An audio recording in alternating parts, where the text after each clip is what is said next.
ዛሬ የምንመለከተው በያዝነው በጀት ዓመት የገቢዎች ሚኒስቴር የሰበሰበው ግብር 552.67 ቢሊዮን ብር መሆኑን አስታውቋል። ከዚህ ውስጥ ግማሹን ያህሉን ማለትም 254.44 ቢሊዮን ብሩን የከፈሉት 10 ድርጅቶች ናቸው። የነዚህ 10 ድርጅቶች ዝርዝር የሚከተለው ነው። 1 ኢትዮ ቴሌኮም የከፈለው ግብር 65 ቢሊዮን ብር በላይ፣ 2 የኢትዮጵያ ንግድ ባንክ የከፈለው 36.87 ቢሊዮን ብር፣ የኢትዮጵያ አየር መንገድ 30 ቢሊዮን ብር በላይ፣ ሃይኒከን ቢራ የከፈለው 26 ቢሊዮን ብር፣ የኢትዮጵያ መርከብና ሎጂስቲክስ የከፈለው ከ22 ቢሊዮን ብር በላይ ነው። የኢትዮጵያ ኤሌክትሪክ ኃይል ደግሞ 18 ቢሊዮን ብር ገደማ ከፍሏል። አዋሽ ባንክ በበኩሉ 15 ቢሊዮን ብር በላይ ከፍሏል።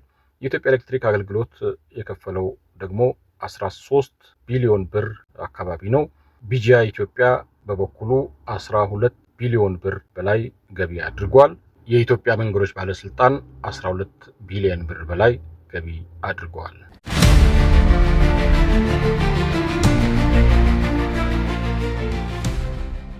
ቀጥሎ የምናቀርብላችሁ ደግሞ የወጪ ማስረጃ ውድቅ ሲደረግ ተቀናሽ የሚደረግ ወጪን የተመለከተውን መረጃ ነው።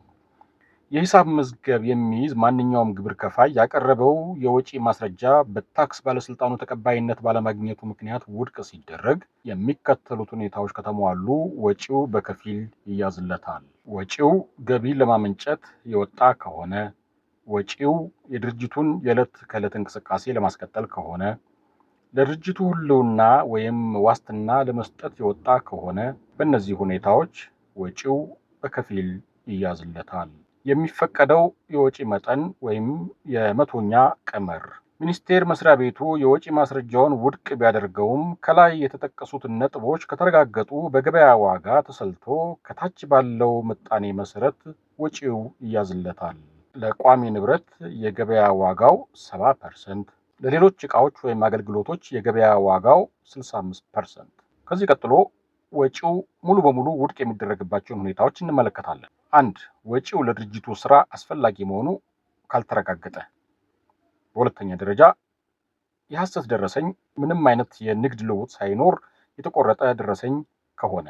ሶስተኛው ደግሞ ህገወጥ ደረሰኝ፣ በህግ እውቅና ከሌለው አካል የተገኘ ወይም የተጭበረበረ ሰነድ ከሆነ። ይህን ይመስላል። መረጃው የተገኘው ከገቢዎች ሚኒስቴር ነው። በሌላ ዝግጅት ተመልሰን እንመጣለን። እስከዛው እንደገና ቆዩን።